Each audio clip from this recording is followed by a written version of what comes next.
Okay, the recording is on. Good. So, even punctuation is very important. To what we were talking last session about different stages in teaching. What does part of the lesson we call in lesson planning? Like the slide that I Warm showed you. up. Exactly. Warm up Warm up. Perfect. Warm up. What is the aim of the warm up? means that we introduce topic to our students and we engage them into the topic. So you think today I'm going to talk about grammar? Yes, sure, because I'm not you going to talk start about with grammar, believe me. punctuation. Uh-huh. Yeah, right. That's right. Okay. It could be related or even not related. That's fine. But any other ideas? What's the aim of the warm-up at the beginning of the class? In your lesson plan format, it says introduction, how you start the lesson. So what's the aim of it? It Any puts other it puts idea? the students at ease because it's very informal. It's relaxed. It's a little bit humorous. We're making a point. So now I'm not so focused on the learning. It's kind of like, oh, that's funny. What is she going to talk about? So we're building a little bit of self-confidence, a rapport with the students. Exactly. Thank you. Thank you both. So talking about grammar, to you, what is grammar? How do you define grammar? The structure of a sentence. Mm-hmm. Thank you, Malihe. Olga? Well, I was going to say something similar, but I was going to say the structure of the language. It's something that helps the students basically build a correct structure, correct, and Thank you. use them in their speech. So they do not sound like infinitives, but sound appropriate. Thank you. Thank you very much. Yes, Celeste? I think of them as certain rules, certain ways that a language governs itself. So there are things that are set in the way that we construct a sentence or construct a some conversation or structure. So rules, and if from an experiential point of view. It was drilled in our head when we were kids, and it was an awful experience. Sorry, I just had to add that. Oh, really? Why it was awful? It's good to share it. Why it was awful? I just remember Olga was talking about it a little bit earlier about the structure and the learning it, and do we need to learn it and all that. When I was a child, a lot of our classes were spent learning all of the conjugation of the verbs at all the tenses, and you had to learn them by heart and stand in front of the class and repeat. And if you didn't, you'd get slapped on the hand. Oh my goodness. if you were incorrect. So it was it was not very motivational. No, not at all. Not Not at at all all. Not at what we all. learn in the module. So um, I just bring that up because the word grammar Yeah, triggers that's that right. That's as a right. child. And even nowadays, when many people, usually foreigners, they want to learn a new language, they say, I just want to learn how to talk, but I don't want to learn grammar. Back to worst experience that they have in schools, the method that they use in the schools, unfortunately, and still in many schools in many part of the world, unfortunately, the methods are not very motivating. That's why they don't like it. But do you think, is it possible to learn a language without knowing grammar? Is it possible? No, not at all, I think. Okay, thank you very much. So, Olga, what do you think? Well, I believe it all depends upon your goals. It's like when my students ask me, why should I know those rules? I'm not a linguist. or why should I know how to build a sentence? He said, oh, no, you don't have to if you don't want to. If you're okay sounding like an infinitive, it all depends upon your goals. If it is enough for you just to convey some kind of meaning to be understood, you can do it without grammar.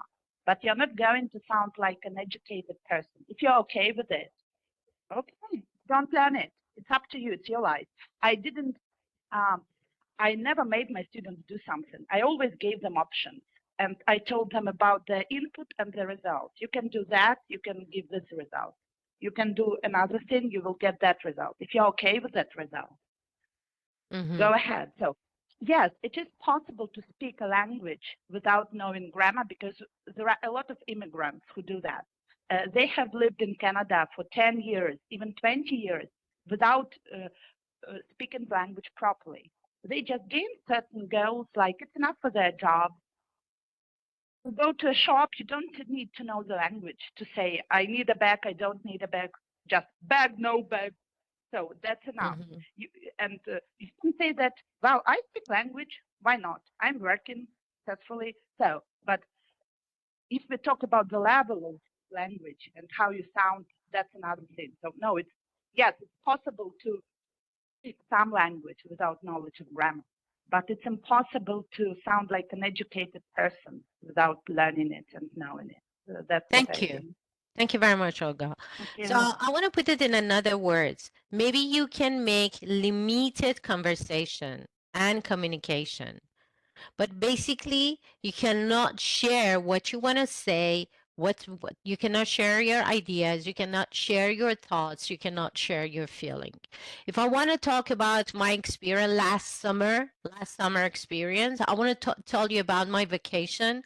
If I don't know past tense, how can I share it with you? Just to say the words, you cannot get what I'm talking about. So basically, that was very nice that Olga said and explained, okay, your conversation going to be very limited. Basically, you cannot make communications with the others. So there you go. So here, oh, that's too white. Give me a minute. Penny, you're in this book. You have the book. You can download it. It's in your canvas. You have the book and you can download it. A course in English language teaching.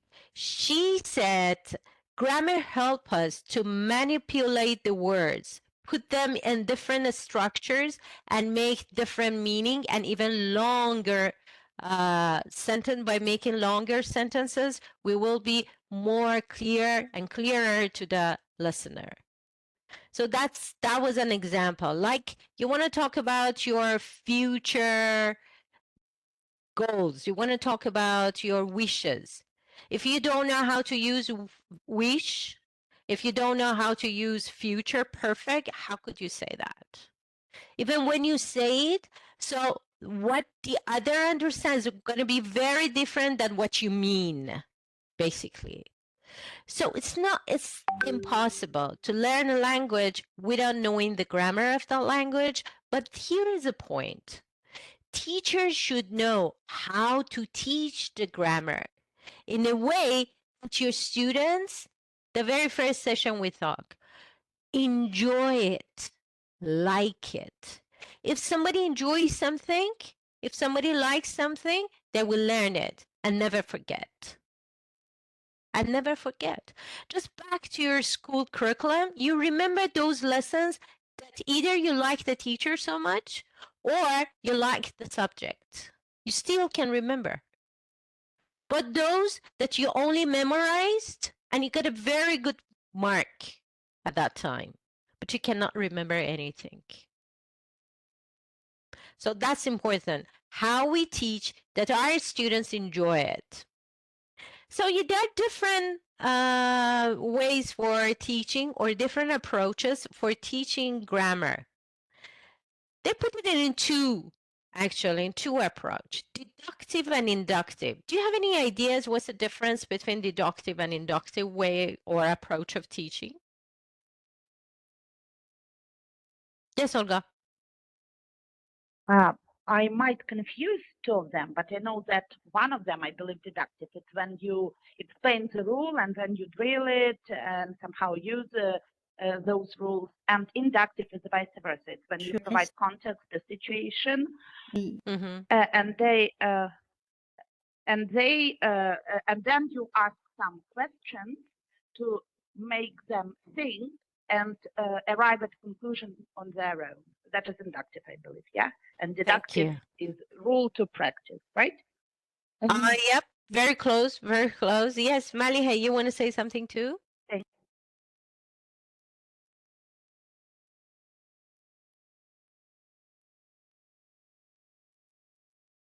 Maliha, we cannot hear you. I believe it's poor connection.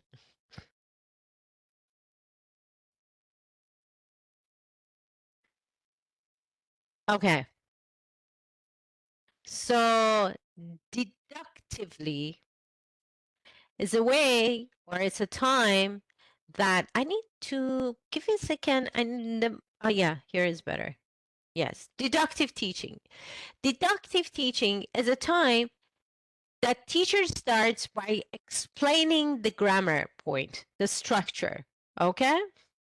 So teachers just carry the lesson by explaining the information while the students sit and listen. It's a straightforward, but less class interaction. So that is simple past. When you want to talk about something which happened in the past, you use simple past tense. We have regular and irregular verbs in English. For regular, you add ed. Some of them sound the, ed, and te. Then explain which ones.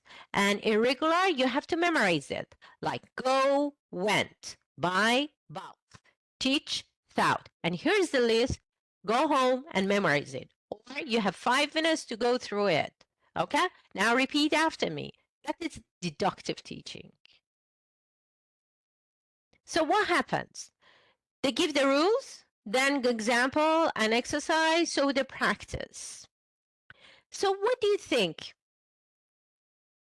What do you think?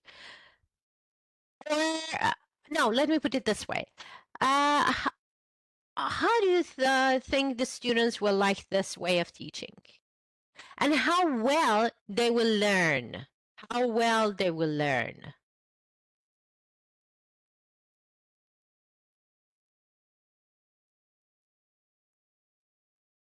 Margaret, what do you think? If you were in that class,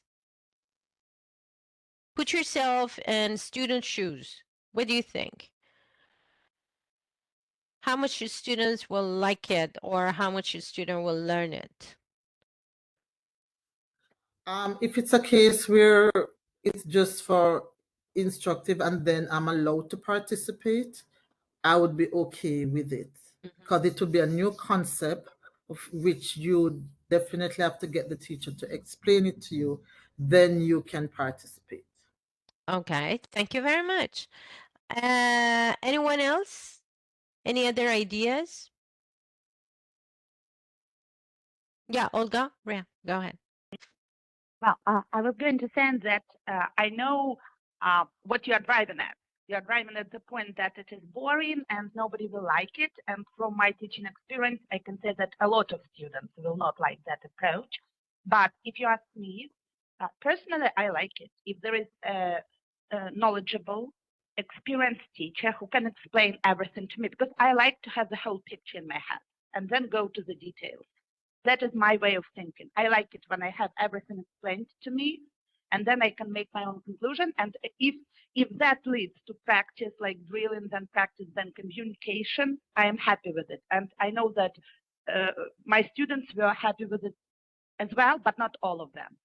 I guess it has something to do with our way of thinking. But well, if you look at it from the outside, of course, like inductive teaching would be more engaging and interesting. But when it comes to the amount of information that is in the student's head and the ability to see the whole picture and the structure, I'm not 100% sure that we should discard the deductive method altogether. But it's just my opinion. Thank you. Thank you very much, Olga. Yes, Celeste?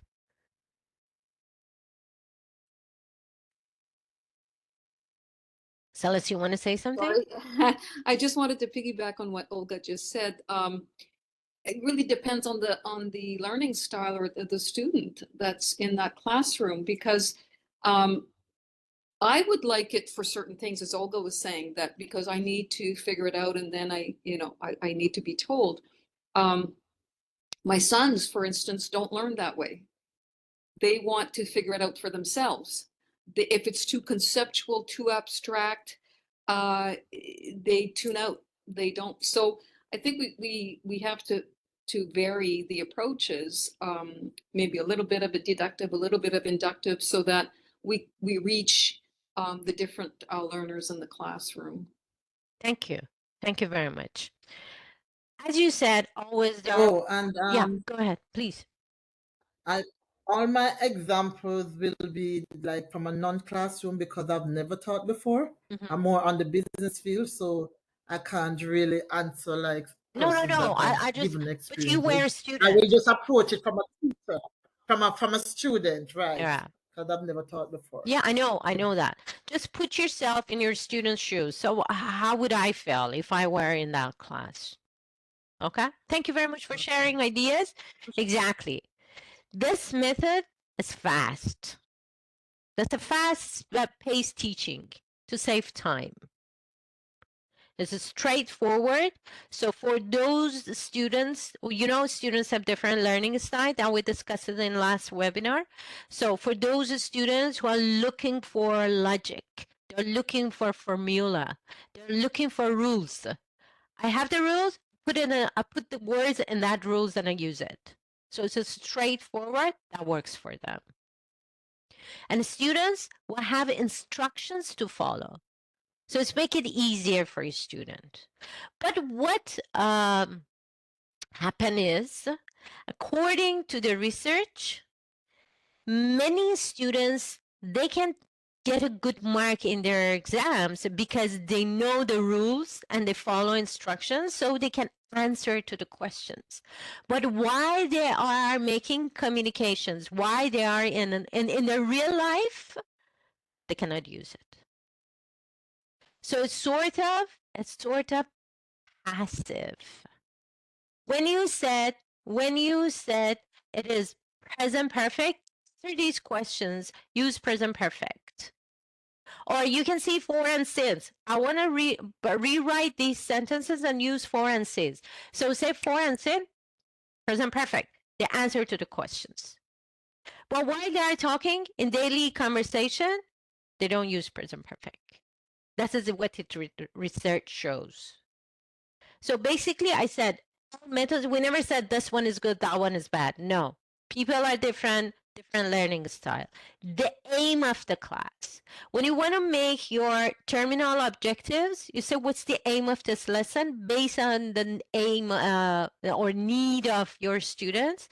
If they are IELTS students, definitely you need to teach them deductively.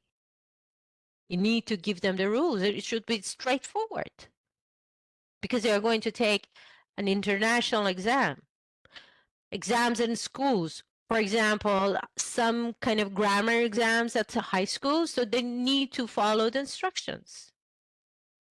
The aim of the lesson and the need of the students, both are important. On the other hand, we have inductive way of teaching or approach. What happened in inductive teaching is students has a better engagement in the class when teacher lets a student learn in various ways. So they have PowerPoint, they listen to the audio, they have games, they have group discussion. So it's very suitable for all learners, for all learning styles. They do different kind of activities and use that as structures. So basically, in this way, inductively is mostly student-centered. And this type of teaching is considered to be more effective, as research shows. And while in their real life, while they are making conversation, they use that structure. That's what it says. Do I make sense? Any ideas? Yes, Olga. Yeah, I fully agree with you that that is the main problem. When you teach deductively, they can't speak. So they know the rules, they can write even, but they can't speak. And that is a great dilemma. But that's why inductive approach is great. But if you take only inductive approach, they have to take exam. That is also the problem because I was a Oh, university I will tell you. I will teacher. tell you. It's not all the activities. Let me go to the other slide. I Yeah, will yeah, explain. yeah. No. I see what you mean. My point was that with deductive, you can also introduce that. But first, like for me at least, it is easier when you give them the rules and then you practice them in various ways, like you said, games, activities, conversations. Of course, you need to give them where to use it, the situations where to use it, and then Mm-hmm. it's Thank you. much Thank you better. for sharing. Yeah. Yeah. Yeah. I know your point. I know your point, and we're going to discuss it. Thank you for mentioning. So, an inductive approach, you use various kinds of activities because you have different learners with different learning styles. Some of them you need to explain, some of them they need to see, some of them they need to hear, some of them are auditory, like near to hear, some of them are kinesthetic, so hands-on. They need to do kind of activity or project. Some of them are verbal. They need to discuss about it, talk about it, making conversation, okay, in a group, in pairs. And some of them read and write, learn reading and writing style. So they need to do the worksheet. So you have all the activities. You have your toolbox in the class. And you encourage all the students to engage in all the activities. They have options to choose. So encouraging student engagements, it's very important. When they involve in that activity, they find it by themselves. It's like getting the steps in the ladder. So all together, we get the steps and go up. Then from beginning to the end, the students engage in the activity, so it's more memorable for them and more meaningful, and they can remember it easier. In deductive way, they just listen. They just listen. It was very good for auditory one, but not for the rest of learners with different learning styles. And it's hard to concentrate for a long time. Usually nowadays, because of using technology, we have short concentration span. So you have to concentrate 10, 15, sometimes 20 minutes or 10, 15 at least. So it's hard for them to. So it's going to be hard to remember. But if they are doing an activity all the time, they can concentrate better too. This is another aspect of using inductive way of teaching.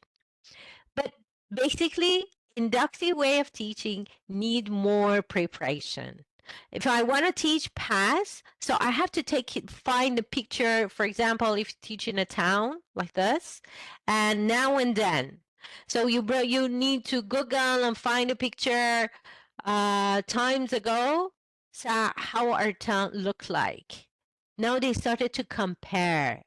When they say, okay, I'll look at the town and talk about it, look at our city and talk about it, they talk about the tall buildings and everything. And I said, what about 70, 80 years ago? So they want to say there were not tall buildings, but they don't know the verb because they don't know the past tense. So they said, there aren't, and they said, no. So here is the need. So what is the word? I cannot say they aren't because it's not now. So what's the word? When there's a need, they will learn it. You know what I'm saying? So you write it on the board. Where? So, oh, so are, where? Gestures. And so, oh, okay, where in tall buildings? Right. This is for the term one. Where was? even in term one. Okay? Now, for example, there's a very big park in the middle of the city. What about the park? Can you see the park? No, there isn't. No, past tense. Then you write was. There wasn't the park. Ah, yeah, there wasn't any park there. Here is the need. So that's what I mean to start with an activity. You put the students in the context that you need. It's the structure to talk. They see the need, they ask for it, and you feed them.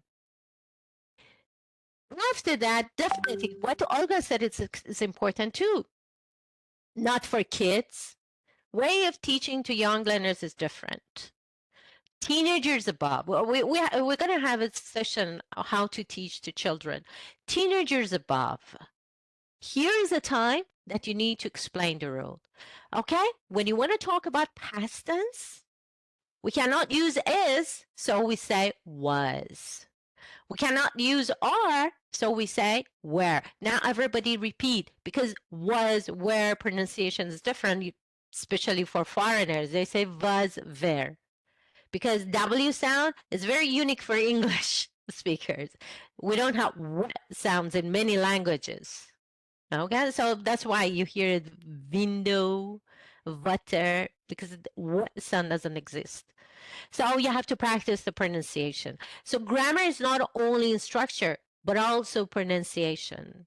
Always. It's not only for teaching vocabulary, even intonation, like question tags, rising and falling. He's Sam, isn't he? He's Sam, isn't he? So the first one, oh, that's Sam. You know it. But the second is that really Sam? So rising, falling intonation for question tag.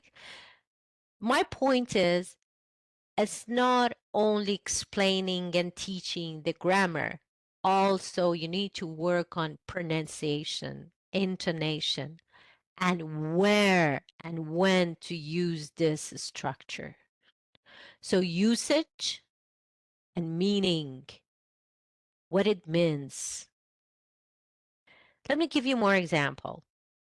Look at these two, okay, for high level. Look at these two hotels. Which one do you like more? A or B? For a week? I don't know for how long that you want. B is better. B is better? What were the others? Come on. B is Which one do good. you? I like B is B, good. Please. Yeah. You know like the what? water. That's something, it's a very interesting to me. I'm in many webinars. 99% they say B. That's very interesting. Yeah. So if you had a chance to stay in your favorite hotel, B, how long would you stay? A week, a month, 6 months, 2 weeks? How Till long would I'm you stay? bored. So Till how long I'm would you 4 stay? bored. days. 4 days? Okay, what would you all go? Till I'm bored, which will Until probably you never get back. So happen. maybe a year. Oh, that's nice. Okay. Who would you take with yourself? Would you go alone? With a friend? Family? Spouse? Who would you take with yourself? Come on, Olga, yeah. Clear, or my husband. I would go with my husband. You would go with your husband. Okay. What were the others? The same. I would go with my husband because it's kind of more relaxing. It Mm-hmm. doesn't seem as if it's somewhere you'll carry kids so much. Right? It seems more just the getaway, quiet kind Yeah. of time. Yeah. What would you, Celeste? Who would you take with yourself? I would do the first week with my husband and then the second week with my family and grandchildren. Wow, lovely, lovely. Okay, what would you do during your stay? Would you go shopping? Would you stay in a hotel and relax? Or would you watch movies? What would you do? I would go by the beach, sit, read, do some activities, golf maybe, go out dining, go out dancing. Okay. No technology for me. No technology. Okay. What were the others? What's that? What were the other student? What would you do? May I? I Yeah, sure, feel sure, sure. Olga, yes. Then Malihe. Okay, good. Thank you. So, I wouldn't do what I normally do. So I would stay away from my phone. I would stay away from the shop. Uh, well, because, I tend to be lazy on vacation, so I would swim in the ocean. That would Wow. be my priority. I would enjoy nice food, nice drinks, done, probably thing. That is basically what all I would do. Thank you. Malihe, you wanted to say something. I would enjoy the environment. I sit there and I just Mm-hmm. see the ocean. Mm-hmm. And if Okay. I can, I can. If I can, if it is possible, I would swim there. You would swim. Perfect. Okay. Are we really going to that hotel? Or are we just dreaming about it? Just dream about it. Okay. Is that real or hypothetical? What we're talking or what we were talking about the hotel. Hypothetical. Perfect. So Imaginary. yeah, exactly. If you want to talk about something, about your wishes, something that you like, you say, I would do this. If I were in that hotel, I would go swimming. But is it real? Is it real? No, no. It's just like talking about your wishes. Hypothetical. That's imaginary. But that's nice, right? That's nice. So here we go. Then I write it on the board or I type it. If I stay in hotel B or in that hotel, I would go swimming every morning. Then I underline state and would. So when I say if I stay in that hotel, I mean it happened in the past. Yes or no? Come on. When I say if I stay in hotel B, I would No. go. No, no, No, no. It didn't happen in the past. But I use past tense because I'm talking about my wishes. That's imaginary. So we call it conditional type 2. Then I explain it. So see, at the beginning, the student had no idea what is conditional type 2. No, they don't know it. They understand it's talking about something which is not real. That's imaginary, hypothetical. Then it's that, oh, why past tense? But it doesn't refer to past. I use past tense because I'm talking about my wishes, because they're not real. So after that, I write the structure, I explain it. But first, I put the students in the context. They understand when to use this structure. That is inductive way of teaching. Oh, that's great. Mm. Then we give them more example.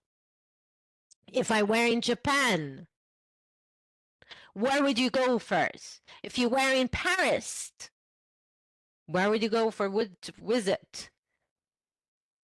Okay, so put them in different situation and they say, oh, if I were, I would do this. If I stay there, I would do that. So, and they start drilling them in different situation and they use it. Then I put them in pairs, they start talking about their wishes. I give them a worksheet to fill out for reading and writing. The lesson to the audio, that's what I wanted to share with you. Give me a minute, let me share this. So, yeah, it is. Okay. So there are different ways to put them in the context, like using objects, using pictures, talking about your feelings, experience. What else is stories, dialogues, text. So it depends. Like me, start asking questions. Ask them to talk about their experience. Then when you put them in a context and they understand the meaning, after that, you give them a model sentence. Then you can use your fingers for negative and body language, making it negative. Like, he is not at home. He isn't. She does not like potato. Doesn't. So using body language. If they say it like this is also the way of making corrections. Uh, I go to school yesterday. Say, oh, I go to school yesterday. And I say, I went. So that's why I say fingers and hands. It helps your student a lot. Okay, then show the sentence even by beating or pronunciation. Like, let me give you an example. Could you give me a bag of potato, please? Please? Could you give me a bag of potato, please? So they don't say, could you give me a bag of potato, please? Monotonous, no. So you need to work on the pronunciation. If I were in Paris, I would go to Louvre.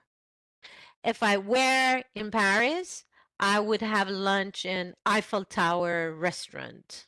So how to put stress and intonations, working on intonations as well. So let's recap. Number one, put them in the context. When they are in the context, they understand the meaning and the need of data structure. Then explain, teenagers above, then explain the language construction, give them a model sentence, start to practice the pronunciation, stress, and intonation. Then have a chance, put them in a different situation and give them a chance to practice. Worksheet, listen to kind of audios. What else? Pair working, making conversation, doing project, and games. Let me give you an example for games. Like, if you want to if you want to practice comparative adjectives, small, smaller, like big, bigger, tall, taller, expensive, more expensive, comparative adjectives, right? So you can have a board game. In your online classes, you put them in 2 groups and give them access to type, okay, on the board. You can share the virtual board with your students.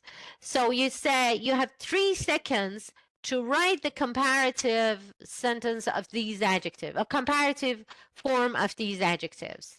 So they have the column A, then they have to write in column B. Small, smaller, big, bigger, tall, taller, beautiful, more beautiful, expensive, more expensive, interesting, more interesting. So, and then I said done. Group A, group B. Then you review and said, okay, let's review. And said, that's right. Now you make a sentence. Can you make a sentence with more expensive? Just to check if they can use what they learned, if they can use comparative adjective in a sentence. So my car is more expensive than my sister's car. My car is a Porsche, for example, or a Mercedes. Oh, nice. Correct sentence. So that's good for kinesthetic learners. They like games. There are many, many educational games, and you can Google and find it out. Okay? So far, any questions? Do you have any questions? No, thank you very much. Sure. Thank you. Do you remember we were talking about CCQ and ICQ? So what was the difference between CCQ and ICQ in teaching? For CCQ, can I tell? Yeah, sure. Go ahead. CCQ, it means conceptual checking question. When we want to teach grammar, we can use these kinds of question in order to check understanding of our students. And I think that we have a book on CCQ questions regarding teaching all the tenses. Mm-hmm. Thank you very much. Any other ideas? CCQ and ICQ?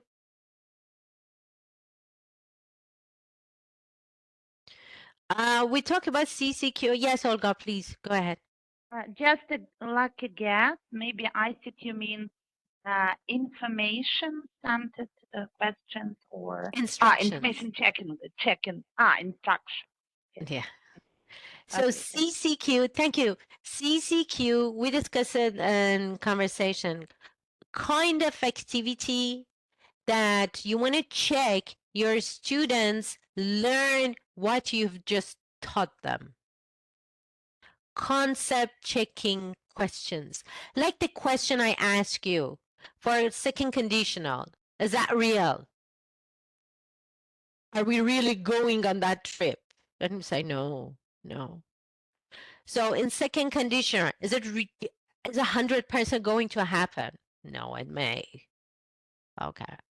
We're talking about something which already happened. No, that is concept checking. Just a check with my students, they learned. But ICQ is instruction checking questions. I ask them, I want you to listen to this audio and write down all the sentences in second conditional. So guys, tell me, are you going only listen or write it down too? You need to take notes, right? And they say, yes, we are going to take notes. So do you have your notebook, pen, or chat box where to write? So I want you to type it in the chat box. Okay. So are you going to write down all the script? No, only second conditional. Good. That's instruction checking questions. You need to do both. Also check the instruction. Many times you give them the instructions, then at the end of the activity, you say, wow, they did something completely different. So before starting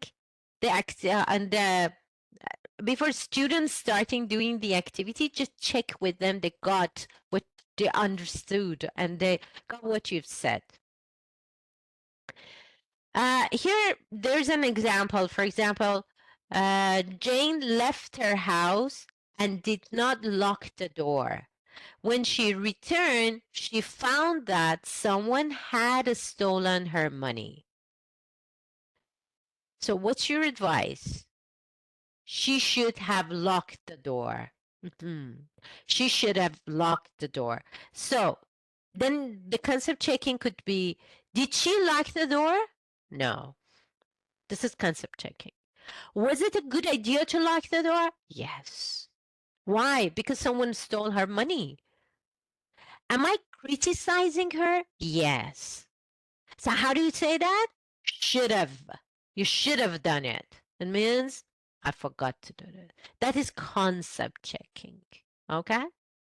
But then I asked them, okay, now think about some situation that happened at home with your siblings or I don't know, with your parents, spouse, friend, and you want to criticize but nicely.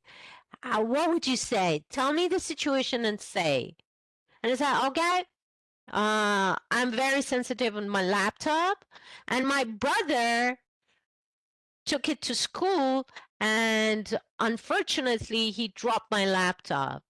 And I said, oh, and I said, yes, he shouldn't have taken my laptop. All right, thank you. Okay, so you put them in situations and they start practicing and talking in the real life. That is the final post. So pre is a part talking about the stages or process. Pre is the part you put them in the context. They understand the meaning, the usage, and you explain the structure. Practice or while teaching is a part that you in pairs, you have games, they listen to the music or audios, they do the worksheet, and you check and monitor. Post teaching is the part they start to use what they learn in their real life. Of course, you give them homework according to the lesson, the terminal objective of the session. You give them homework to practice at home. Okay, any questions now?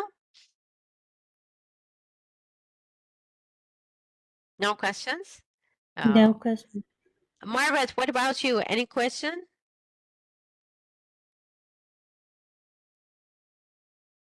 No, I'm good. Okay, I'm great. just